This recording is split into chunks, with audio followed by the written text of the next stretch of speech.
একটু একটু করে রিসার্চ করতে করতে ফাইবার বাংলা টিউটোরিয়ালের আজকে আমাদের 3 নম্বর ক্লাস। আজকের এই 3 নম্বর ক্লাসে আমরা ফাইনালি একটা কিওয়ার্ড রিসার্চ করে ফেলবো, মানে আমাদের গিগ তৈরি করার জন্য, এবং সেই কিওয়ার্ডটা ধরেই আমরা সামনের দিকে গিগ তৈরি করার জন্য আরও বেশগুলো স্টেপ মাথায় রেখে আঁকাবো। ঠিক আছে, প্রত্যেকটা বিষয় কিন্তু আমি এই ভিডিওর মধ্যেই দেখাবো, অবশ্যই আমার সাথে থাকবেন। আর হ্যাঁ, আপনার যদি ভালো লাগে আমার চ্যানেলটি সাবস্ক্রাইব করে পাশে থাকা বেল আইকনটি ক্লিক করে রাখবেন, যাতে পরবর্তী কোনো ভিডিও পাবলিশ করলেই সবার আগে আপনি নোটিফিকেশন পেয়ে যান। ঠিক আছে, ওকে। তো সাবস্ক্রাইব করার জন্য আপনাকে অসংখ্য ধন্যবাদ।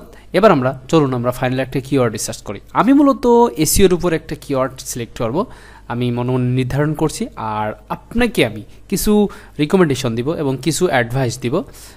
সেটা হচ্ছে আপনি গিগ তৈরি করার আগে মাথায় রাখবেন, আমার কথাটা মাথায় রাখবেন, তারপর আপনি কিন্তু গিগ করবেন।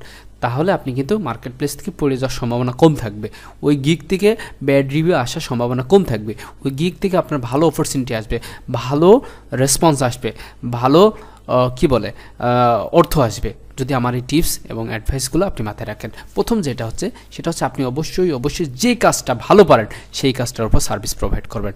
আদারওয়াইজ যে কাজটা আপনার মনের ভিতরে একটু সংকোচ বোধ করে যে না, এই কাজটা আমি পারি না, ক্লায়েন্ট এই কাজের বিপরীতে যদি এই কাজটা দিয়ে দেয় আমি আর পারবো না, তো এরকম কনফিউশন যদি কাজ করে তাহলে সেই সার্ভিসের উপর গিগ করবেন না।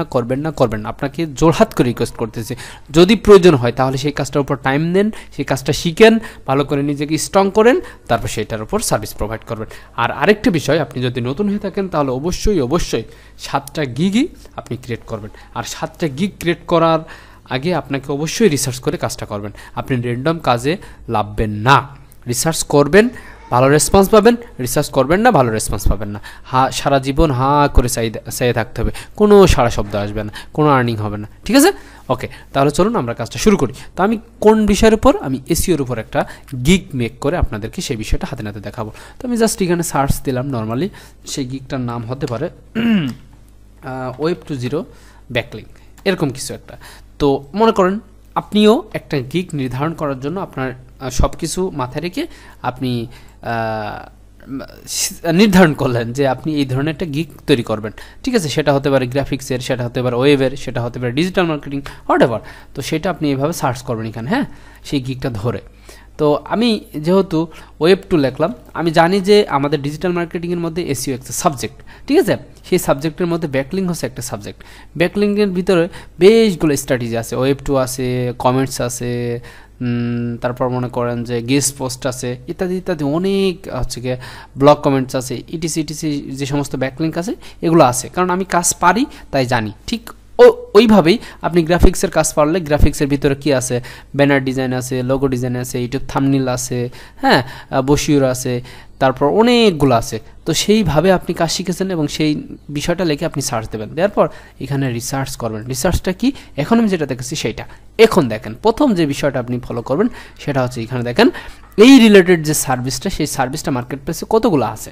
ঠিক আছে, এখন দেখেন আমি গিগটাকে আর একটু বড় করতেছি, এখানে সার্চ দেওয়ার ফলে আমাকে রিকমেন্ড করতেছে। আমি আবার প্রথম থেকে আসি, ধরেন আমি এখানে ওয়েব 2 নামে একটা ব্যাকলিঙ্ক আমি শিখেছি বা পারি, এই দেখেন আমি ওয়েব 2.0 লিখলাম, লেখার পর এখানে আমাকে বলতেছে ফাইবার কর্তৃপক্ষ, এই রোবট, এই সার্চ ইঞ্জিন বলতেছে তুমি ওয়েব 2 ব্যাকলিঙ্কস নামে এই রিলেটেড কিওয়ার্ডটাকে তুমি ফাইন্ড আউট করো, তাহলে তোমার ক্ষেত্রে ভালো হবে, এই জন্য আমাকে সার্চ করে বলতেছে।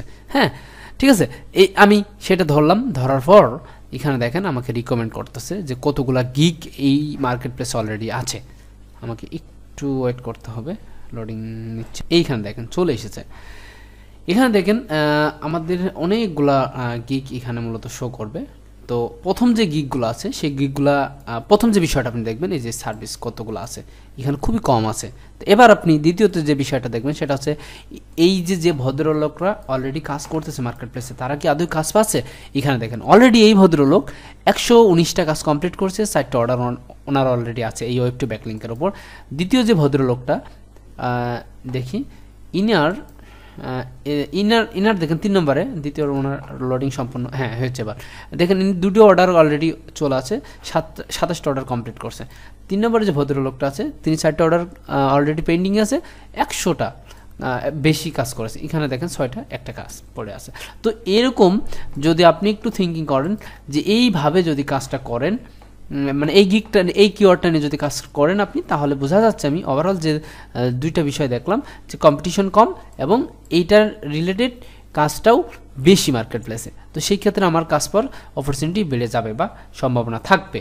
ঠিক আছে, তো তাহলে আমি ফাইনালি এটা ফাইন্ড আউট করে ফেলবো। আর যদি এটা না হয় আমি সেকেন্ডটা ধরবো, আমি গেস্ট পোস্ট আমার রিলেটেড যে কাজ, আপনার যদি গ্রাফিক্সের হয় সেই গ্রাফিক্সের রিলেটেড কাজ আপনি গ্রাফিক্সের এখানে সার্চ দেবেন, আপনার যদি ওয়েব ডিজাইন ডেভেলপমেন্ট হয় সেটা লিখে সার্চ দেবেন। তো একটা একটা করে একটা কিওয়ার্ডের কিন্তু একাধিক বিষয় হয়।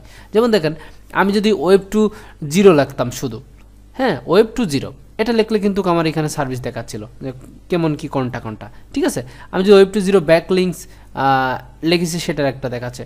তারপর মানে আমি বিষয়টা বোঝাতে চাচ্ছি একটা কিওয়ার্ডের একাধিক নাম থাকতে পারে।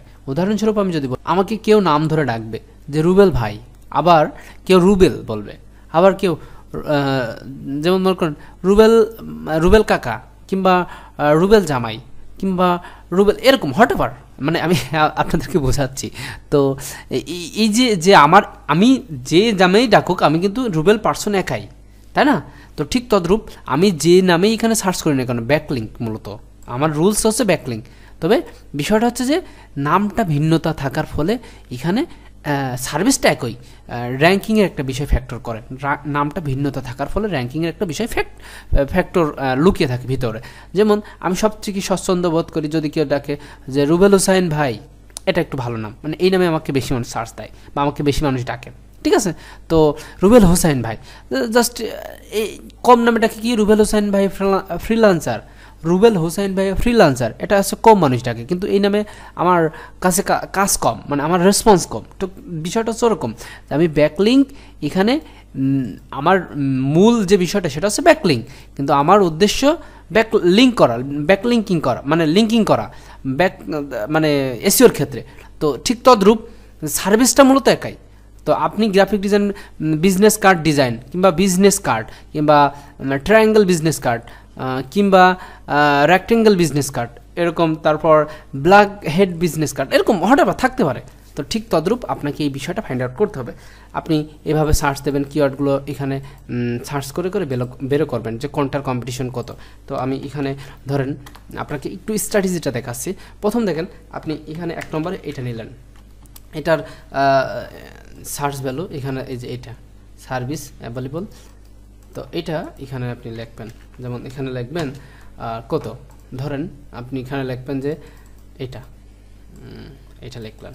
ঠিক আছে, তারপর এখানে ধরলাম কি লেখা যায়, এখানে সেকেন্ড স্টেপে কাজ ধরলাম, কাজ ভালো, গুড, এখানে লিখলেন কাজ গুড। হ্যাঁ, তারপর সেকেন্ড 2 নম্বরটা ধরলেন।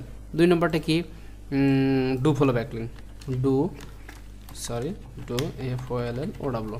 Follow backlink. এই যে ডু ফলো ব্যাকলিঙ্ক, এটা লিখলেন, কিওয়ার্ডটার নাম লিখলেন, এই যে এখানে নাম কিন্তু ব্যাকলিঙ্ক সার্ভিসে দিচ্ছি। হ্যাঁ, আচ্ছা, এখানে মূলত এই দুটা নিচে কপি করলাম। এভাবে আপনি রিসার্চ করতেছেন, কিন্তু এটা হচ্ছে আপনার রিসার্চের পার্ট। এখানে সার্ভিস কত, 7000, অনেক কম্পিটিশন। হ্যাঁ, এখানে এই যে এটা দিলেন, তারপর এখানে কাজ কেমন, কাজ মূলত ভালো। হ্যাঁ, এখানে আবার দেখেন যে টপ রেটেড কয়জন আছে, লেভেল 1 কয়জন, লেভেল সেলার কয়জন আছে, এটা আপনি ভাগ করবেন। টপ রেটেড কয়জন আছে এখানে, যদি আমি বলি যে টপ রেটেড রেট, হ্যাঁ রেট ধরলাম, এটা টপ রেটেড কয়জন, ওই যে এইটার ব্যাকলিঙ্কের সার্ভিসের ক্ষেত্রে আমি এখানে বললাম যে কোথায় ওয়েব টু ব্যাকলিঙ্ক ধরলাম, এখানে ওয়েব টু 0 ব্যাকলিঙ্কস, এটাতে টপ রেটেড কয়জন আছে। হ্যাঁ, এটা আমি ফাইন্ড আউট করলাম, এখানে টপ রেটেড নাই,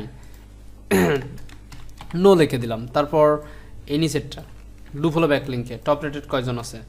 হ্যাঁ, তো টপ রেটেড দেখি ডু ফলো ব্যাকলিঙ্কে টপ রেটেড কয়জন আছে, হ্যাঁ 1 জন, তারপর সেলার 2 জন আছে, এই পেজে 3 জন আছে। হ্যাঁ, এখানে বলে দিলাম 3+, এরকম 3+ বলে দিলাম। ঠিক আছে, তো মনে করুন সেকেন্ড কোন একটা কিওয়ার্ড এরকম ধরলাম। ঠিক আছে, আমি কিন্তু ব্যাকলিঙ্কের মধ্যে আছে, আমি এখানে জাস্ট লিখলাম ব্যাকলিঙ্ক, আমার প্রাইমারি কিওয়ার্ডটা লিখলাম। এবার বিএসসি ব্যাকলিঙ্ক লেখার পর এখানে দেখাচ্ছে যে ব্যাকলিঙ্ক হাই ডিএ, আমি আচ্ছা ব্যাকলিঙ্ক করে দিব হাই ডিএ, যে ওয়েবসাইটগুলোতে আছে সেটা। এখানে দেখেন অনেক কম্পিটিশন, 25,000। তো আমি এখানে বললাম 25,000। আমার কিওয়ার্ডটা লিখতে হবে প্রথমে, কোনটা, এই যে এটা হচ্ছে আমাদের কিওয়ার্ড ছিল ঠিক আছে, এখানে দেখেন এটা হচ্ছে কিওয়ার্ড নেম। এখানে দেখেন এটার কাজ কেমন, এটার কাজ গুড, কাজ আছে মার্কেট প্লেসে। আর টপ রেটেড কয়জন আছে, টপ রেটেড 2 জন। আমি এই টপ রেটেড আছে কেন বলতেছি জানেন, টপ রেটেড যারা আছে, টপ রেটেড সেলারদেরকে টপকানো খুবই কমপ্লিকেটেড, খুবই জটিল একটা বিষয়। এই জন্য আমরা টপ রেটেড যে সেলাররা যেখানে যে পেজে থাকবে সেই কাজটা খুব কম করব, কারণ ওদেরকে টপকানো খুবই জটিল একটা বিষয়। এই জন্য লো কম্পিটিশন কিওয়ার্ডটা খুঁজে বের করার চেষ্টা করবো। তো এইভাবে আপনি খুঁজতে 1টা 2টা 3টা 4টা 5টা 10টা 20টা চলে যাবেন, তখন দেখবেন যে কোনো একটা কিওয়ার্ড আপনার জন্য সুইটেবল হবে, কাজটা করতে ইজি হবে সেই কিওয়ার্ডটা নিয়ে। তো আমি মনে করেন যে এটা আমার ক্ষেত্রে সুইটেবল হচ্ছে, প্রথমটা এটা নিয়ে আমি আগাবো। ঠিক আছে, তাহলে আমি আজকে এই কিওয়ার্ডটা ফাইনালি ফাইন্ড আউট করলাম। ওকে, তাহলে আজকে এই পর্যন্তই। তাহলে আমি নেক্সট ক্লাসে আমার এই কিওয়ার্ডটা, এই যে কিওয়ার্ডটা আমি বের করলাম, এই কিওয়ার্ডটা নিয়ে আমি গিগ করব, গিগের ইমেজ তৈরি করব, ভিডিও কিভাবে করতে হয় সেটা দেখাবো, কিভাবে টাইটেল নির্বাচন করতে সেটা দেখাবো, এসইও ফ্রেন্ডলি ডেসক্রিপশন কিভাবে তৈরি করতে সেটা দেখাবো, সব কিছু আমি কিন্তু এই ভিডিওর মধ্যে দেখাবো। অবশ্যই আমার সাথে থাকবেন, আর যদি ভালো লাগে অবশ্যই like comment share, that's it. Okay, আজকে এই পর্যন্তই, ভালো থাকবেন, আসসালামু আলাইকুম।